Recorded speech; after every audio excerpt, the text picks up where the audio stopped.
Magandang araw sa lahat. Nandito na naman po ang inyong lingkod. Ngayon guys, ituturo ko sa inyo paano magkabit ng infant car seat sa sasakyan. Ito guys, dalawa ito. Ito ang tawag nito ay base.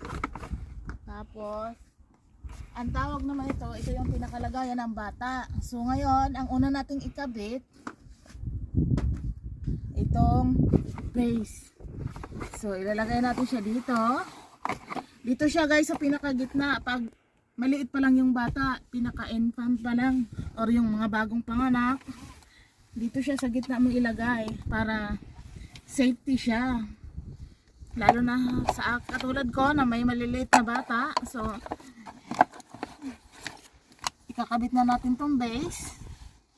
Dito siya guys, isuksok natin siya dito. Ngayon, hahatakin natin siya. Kailangan mahigpit ang ating pagkakakabit. Yung hindi siya patras sa abante, kailangan subukan muna natin kung hindi siya galaw, kailangan talaga siyang mahigpit. Ngayon guys, ang isunod nating ilagay ay yung pinaka car seat ng bata. Ito. Ngayon, para gagalaw ito, ganyanin natin. Ipindutin natin yung dalawang gilid. Ganyan. Tapos, ilagay natin siya ng dalawang kamay. Yan. Kasi pag maliit pa lang ang bata, kailangan nakaharap sa likod. Hindi mo pwedeng iharap doon kasi dito kasi sa Canada, bawal yun, lalo na pag infant pa lang. Ngayon, ang problema nito, yung pagtanggal. Ang pagtanggal naman ang problema kasi hindi mo po siyang ganunin.